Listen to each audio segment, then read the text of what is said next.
Gotta get into character. Hey everyone, I'm Grant. I'm the Maguffin Man. So we're gonna take you away from the regularly scheduled rapid fire reviews this weekend because I thought it'd be fun to do a Luke Cage marathon. Luke Cage. So, helping me out today is my buddy Matt. What's up? I'm a big comic book fan, and Matt also is a big comic book fan. So I thought it'd be fun to chat it up and watch the season and in its entirety. And every 3 episodes, I thought we'd make a video and go over that with you. Spoilers, obviously. Matt, tell us a little bit why you're here. So, I know comics. I know not as well as Grant does. And by not as well as Grant does, I mean, I don't know them nearly as well. I grew up on them, I enjoyed them and everything, but I don't know anything about Luke Cage. The only thing I have to really bring to the table is that I'm a cinematographer. This is what I do. I light stuff, I shoot stuff. I have my own channel and everything as well, but I don't do the analysis of a character really that much. I mean, the only thing I go into as far as an analysis of a character is why is the light the way it is? Why is the camera doing what it's doing in relationship to the emotion of the character? But I don't really go into like, why is this character doing things the way they're doing? I'm always the guy who's like, oh my god, I did not see that coming. And Grant's always the guy who's just like, I knew it! I knew it!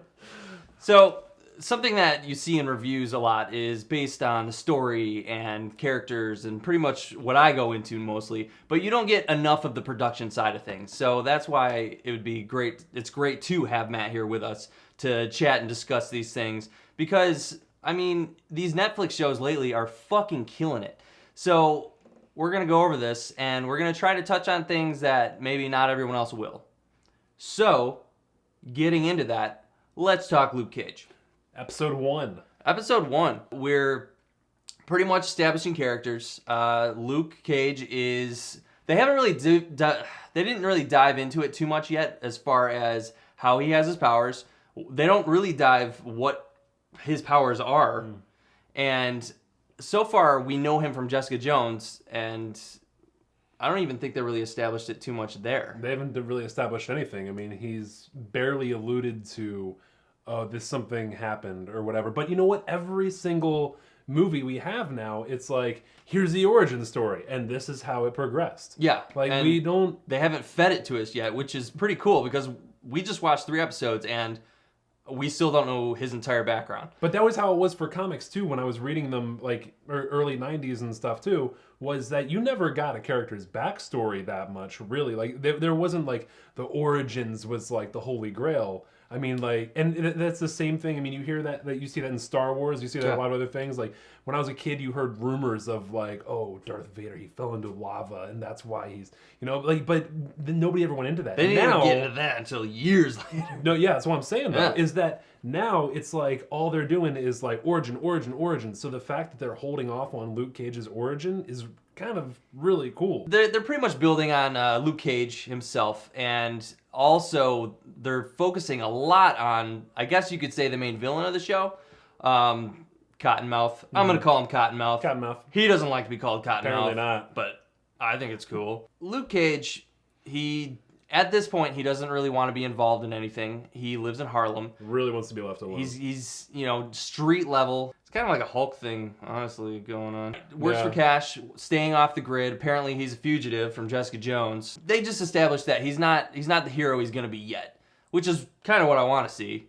And they really are establishing other characters in his life. Like I said, this is character building 101 in this episode. I wanted to start off by talking about the opening sequence of the show. Like every Netflix show, pretty much. It's just fucking dope. They did the same sort of thing with Jessica Jones, too, where they had this, like, it was mostly animation and drawn up and everything like that, too. But I was looking over IMDb before we came here, too, and most of the writers had worked on cartoon series, whether it was X-Men, whether it was Batman, The Dark Mask, whether it was, I mean, Mr. Freeze. I mean, they had all of these different cartoons that all these people worked on, and I feel like even in the dialogue, I'm kind of getting that vibe a lot, you know? I was kind of taken off. I was kind of surprised by like the vibe of the show because I watched Luke Cage trailers and I was thinking it's gonna be more of like a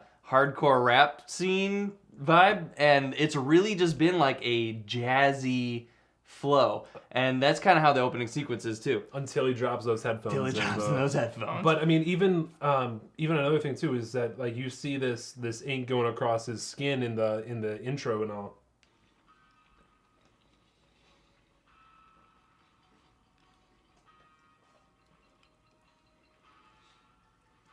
This is awesome. Yeah.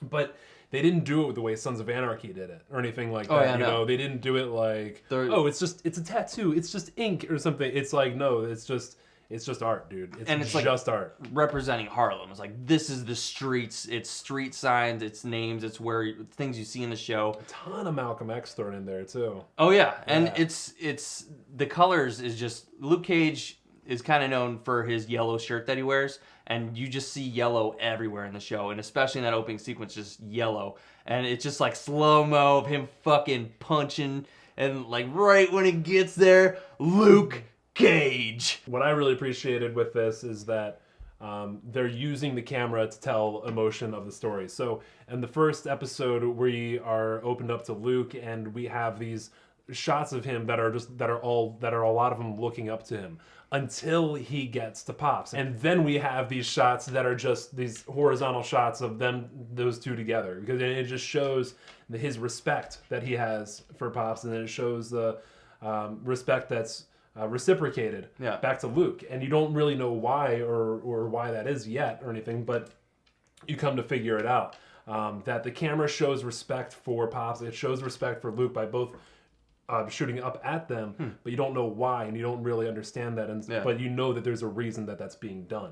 Pops is a father figure to Luke Cage. It hasn't really been established too much, but he's kind of the Uncle Ben of the show so far. A lot of exposition is used through Pops. Mm-hmm. Like he tells a lot of story, and he's the one that fills in the background for a lot of people in the show. And he's just that lovable, do the right thing kind of guy. And of course, he gets it. He gets it. So yeah, episode 1 establishes Luke Cage. Right off the bat, they show he's literally in one scene. They show he's badass. He's ready to throw down in one conversation. Yeah, like strong as fuck. But we don't really see a lot of him come out, like his power, what he can do until the end of that episode. He shows it to Pop. Yeah. But apparently Pop already knew.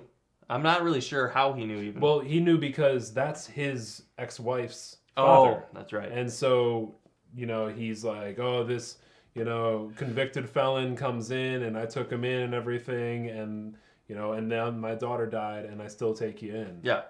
So Pops is the moral compass of the show. So obviously, I mean, it's kind of obvious that something has to happen to him to drive the hero. I want to get back to the villain, Cottonmouth.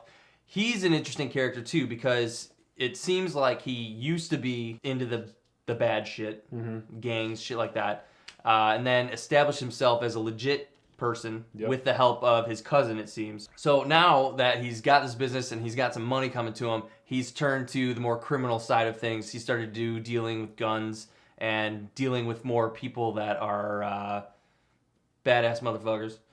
And they... the more villain types, and it doesn't seem like he's getting too far over his head quite yet, but he might be headed there. This show, first episode, does not hold back. It's got violence. There's a sex scene right off the bat. There was. Yeah, that was really quick. Oh, hey. It was fucking hot, too. Yeah, it looks good. What's up?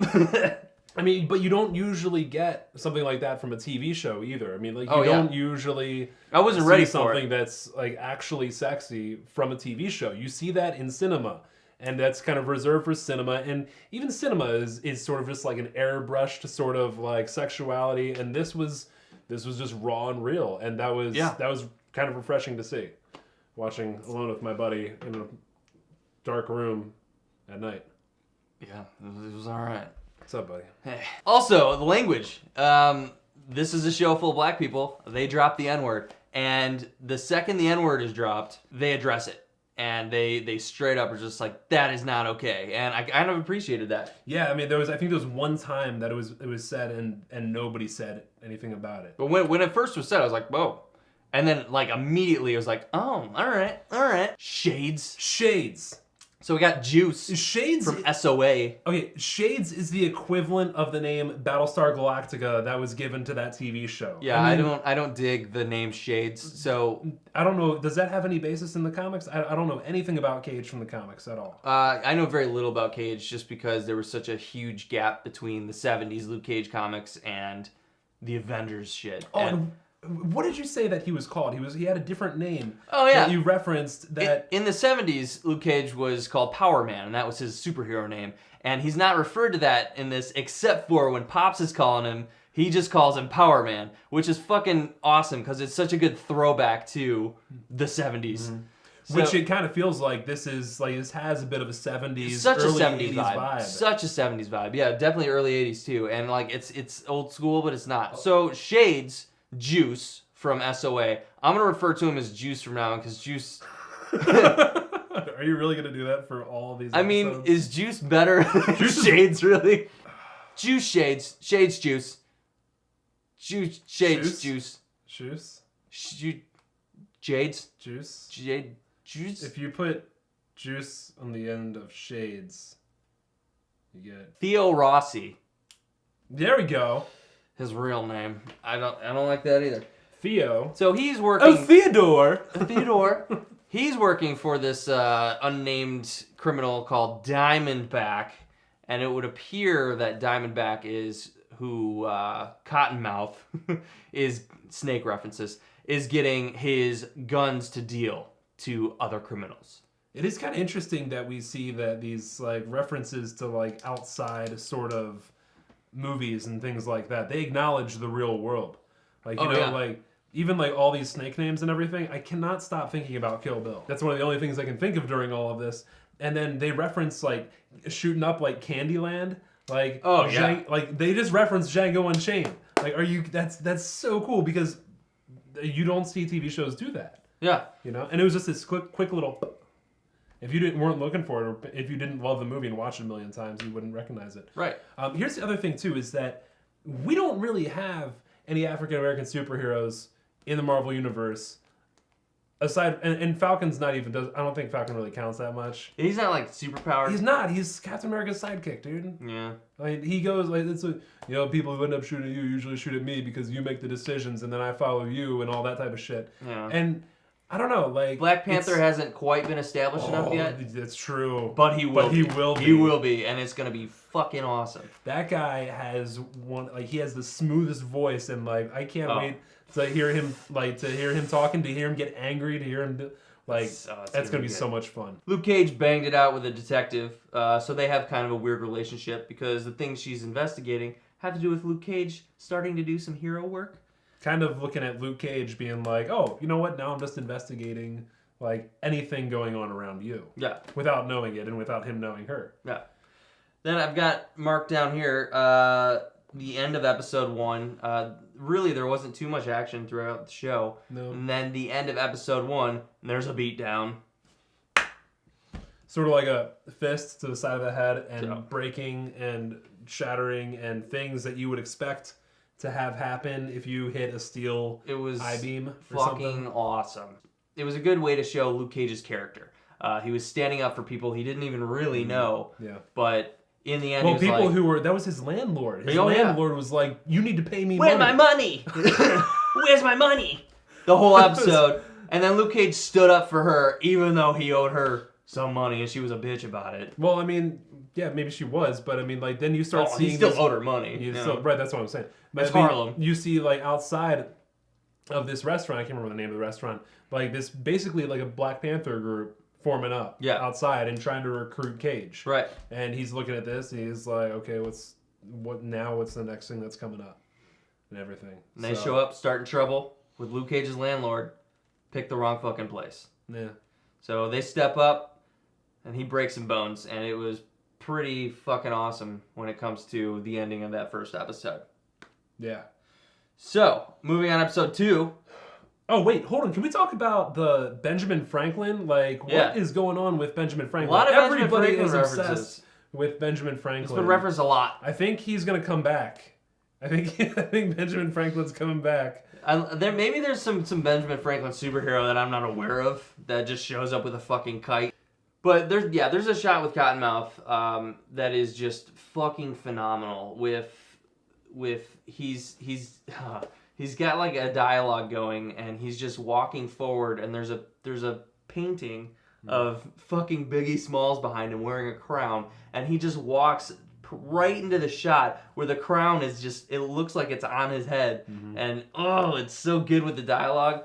That was a standout scene. I fucking loved it. I really liked that a lot. I was really kind of disappointed. Like that singular shot of him stepping up and walking, and then wearing the crown in the scene. That was great. But then they cut away from like this epic shot going up to like him wearing the crown basically, and given this great, brilliant dialogue to this low down like shot of this kid he's beaten the hell out of, and it's cramped and it's tight, and it's cool. Yeah. But at the same time, it's like when you have a brilliant shot like that, that's like that. You know that shot from Fight Club when they have like almost the world's longest Steadicam shot. Yeah.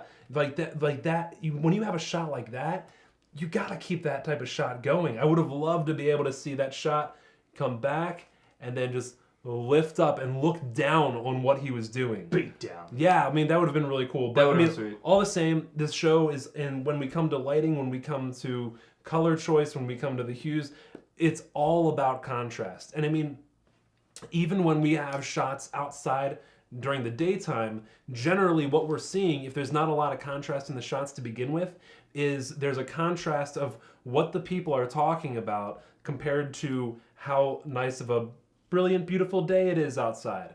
And I mean, there's a contrast there too. You see these reds and these greens. Those on a scale, I mean, those are contrasts right there. I mean, the lights and the darks, yeah. But one thing I love about, I got to figure out the name of the gaffers who are working on this. But one thing I love about what they're doing is they're lighting up like the rim of the hair. They're using the hair lights really well. But they're playing with all these colors, and you watch it morph around their head like a rainbow or something like it's fucking awesome. I've never seen anything like that before, and I'm really happy to be seeing something new in lighting, because you have a bulb and you have a camera and you have a power source, and you think you can only do it so many ways, and then somebody comes around and they do it a different way. And you're like, fuck, that's cool. Getting on to episode 2, my fucking my notes here. I've got there's a Boondock Saints reference that I loved. We've got. I don't know if that was a Boondock Saints reference as much as it was just a ripoff. Yeah, I mean, probably. But you know what? A nod to Boondock Saints even. I don't care what it was. It worked straight really up. well. Both of us were like Boondock Saints shit going. Yeah, we caught that reference. Again, episode 2 is more establishing relationships, getting you to like Pops, getting you to like Luke, and a lot more with Cottonmouth. Like lots going on with Cottonmouth here. We have a lot of characters that are being brought in. Oh yeah, like really quickly. I have to fucking bring it up. The white guy. Hey guys, I'm the white guy. The white guy shows up. The one white character in the show, and he's just so stereotypical Peter Peckerwood. White guy. Yeah. And, like, when he first shows up, his lines even, you're just like, oh, come on, man. I was cringing with those. Those were bad. Yeah, I was like, what's going on here? And just, Hey, guys, what's popping? I'm embarrassed. Like, you know that feeling you get when you're watching a movie or you're watching a show, and you just feel embarrassed watching it? Like, that's how I felt when he said that, like, or when he was talking. And anytime he was talking. Anytime he was talking. Yeah. We're just like, is this happening right now? Pop dies. He gets shot in, by the way, Pop owns a fucking, he's a barber shop. He's a barber. And that's where Luke Cage works, amongst other jobs. and barbershop gets shot up by a fucking gangster. Runs in, holds the kid and everything. Yeah, Luke Cage is protecting a child. Couldn't protect everyone. He has unbreakable skin, so he's bulletproof. Shade Juice comes in there, and he's just like, oh, God, I can't believe you did this and all that. But then, I mean, Luke just sits there, and he doesn't do anything. But you know what? I feel like he could have done something, but he just decided not to. Yeah. Like, it was just too much. True. But I gotta say, when Pops died, that was a damn realistic. I mean, I've never watched somebody who was shot to death. Pop dies, awesome acting. Yeah, that was brilliant. Like, I mean, I've Luke never watched Cage, anybody die before shit. from being shot, but I got to imagine that's pretty damn close. Luke Cage is a hard ass, and like when he got emotional about Pop dying, like that was legit. Like it was like, okay, this is a scene where you need to do some fucking acting, and he did it. And I feel like it, you know, coming off as his hard ass is just natural to him, and just watching this scene was sad. It was sad to see because Pops was such a cool character. It was so fucking Peter Parker though. Yeah, with Uncle Ben. But I mean, you know what? You put out this many superhero shows and everything. Like the hero's journey is bound to repeat itself in some way, shape, or form at some point. You know. Yeah. And I mean, it's interesting because I mean, you look at the shows that we have. Crazy businessmen getting away with like whatever the fuck they want to in Daredevil, and then we have the alcoholism predominantly showing itself, and the womanizer of the purple guy and everything, and Jessica Jones, and then now we're back down to gangs and we're down to corrupt businessmen and everything in Luke Cage again. Yeah, you know, like all these themes. It's there's always this focal point of corruption. It seems like. But this show has spun it in a totally different way, and it's also like neat because it seems since the Kingpin went to prison, all these other gangs are starting to rise up, and this is almost just the reestablishing of crime in these poor cities or these poor neighborhoods of New York. Yeah, which is neat. I also wanted to make a note that Cottonmouth grew up with Pops. Cottonmouth knew Pops. So this motherfucker that killed Pops, Cottonmouth, throws him off the building. Holy shit. That scene. Was not ready for it. I was straight up saying what was going to happen in the scene. I was totally fucking wrong. I know the blood splatter's coming. Holy shit. How the fuck did they do that? Because Cottonmouth comes out of nowhere, throws this motherfucker off the roof, and then you just get this shot of him falling, no cut, and he just falls right onto a car, and it was awesome. Yeah, and that is the top-notch camera work, and I mean from everybody, from art, from art department, from camera work, from I mean even the AC pull and focus for that entire thing.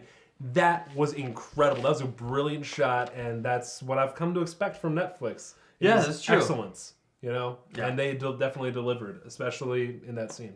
Anything else in episode 2 you got? Blood splatter. Yeah. And he was on a roof. We should have known that, like, something like that could have happened. True. I mean, it was set up for us, but we didn't see it coming. And it looked great. I loved it. But, I mean, that's where you find, like, when somebody can surprise you like that. Yeah. Like, you know you have, A, a good writer, B, a good character, you know? And somebody who's playing them really well. Yeah. And, like, I don't hate Cottonmouth. I understand him, I guess. We might come back for the next video and you might be like, I fucking hate Cottonmouth. Right. And I can totally see that coming around. Yeah. But at the same time, you're right. No, I don't. He's a piece of shit. Yeah, but like they're doing a really good job at establishing his character where he's coming from. Yeah. And I dig it. Yeah, and you know the thing too is up until episode 2, I mean I feel like we're starting to get in episode 3, but in episode 2, I still didn't feel like we have a villain yet, which is cool. Right. I'm alright with that. We don't need to have Diamondback character still pretty much remains anonymous. Yeah. Anonymous. So want that in. What if Shades is Diamondback? That would be cool. That would be pretty cool. I mean, I'd be down for that. That'd be pretty sweet. I'm probably wrong, but that'd be cool. That would be cool. Because he's been mysterious. He's been mysterious, but he has an understanding about him that like he seems like he has a moral compass. Yeah. Of some sort. Yeah, he didn't like when Pops died. Nobody liked when Pops died. Nobody did. Nobody liked it. No.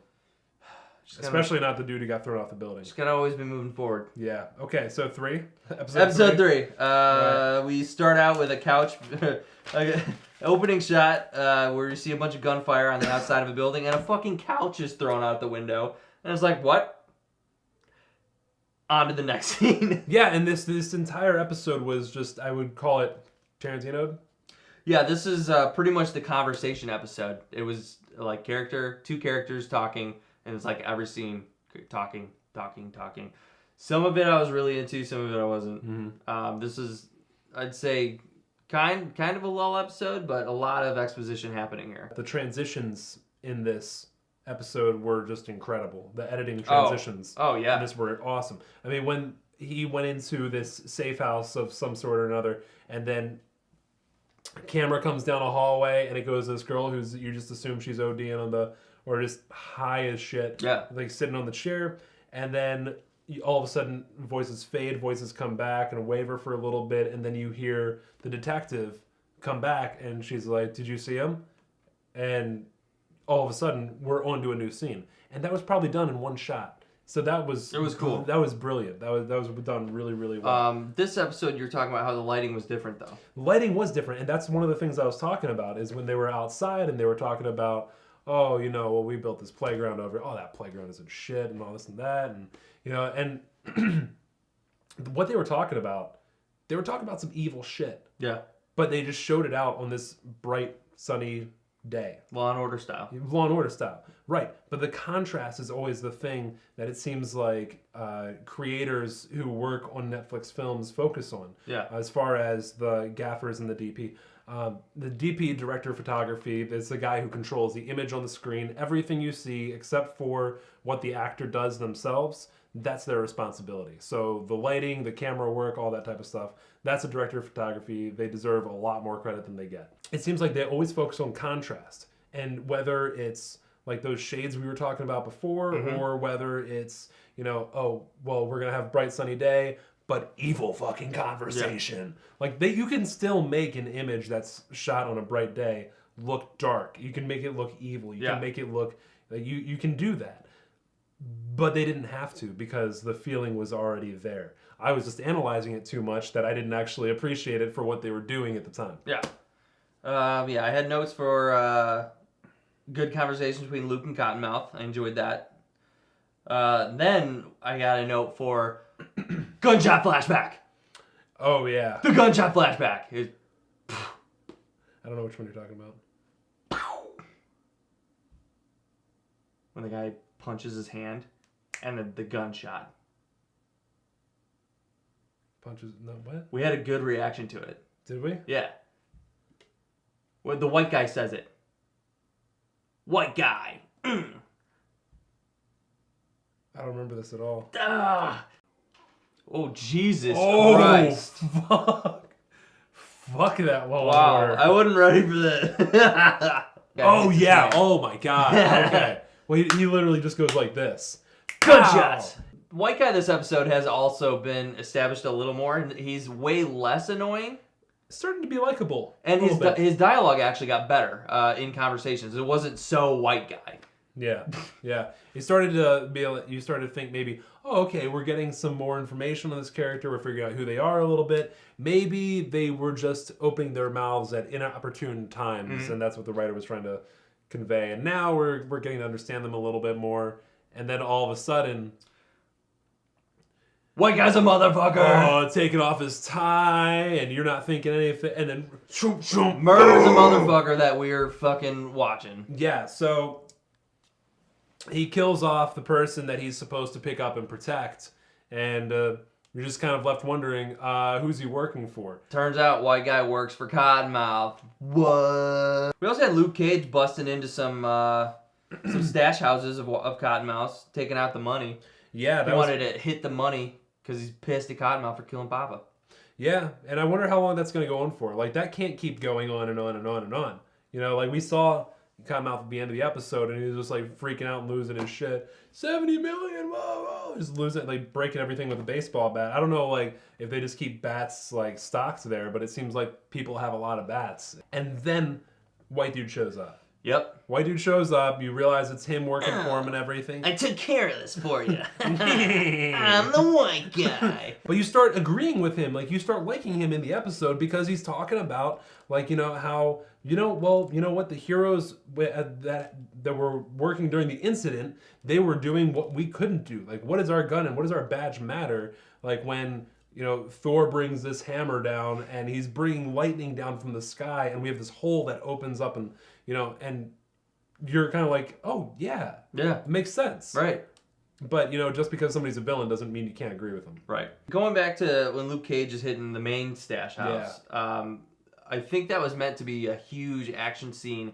And I was actually disappointed with the choreography. A little bit. And I don't know if that's because Daredevil's choreography is so cool, but I just feel like I needed more like solid punches and maybe some wire work and just people flying. Like, Luke Cage is a strong motherfucker, and it was a lot of like pushing, just kind of pushing people aside. He's getting shot by an AR-15, and he's just and like, whatever. No, I was whatever. curious in the beginning of the episode, like, why the fuck is this couch flying out the window? And he actually picks up the couch and like he hits some motherfuckers with it, but like it wasn't that great. It was cool shot. when he grabbed the pole out of the wall. And that was ripped dope. that Yeah, out. when like first he breaks into this fucking place with a car door and is using it as a shield until he wraps it around a dude. See, when Luke Cage is like using things as weapons, that's awesome. But the hand to hand, I haven't been too impressed with it. Well, yet. he does because he doesn't have to be technical though.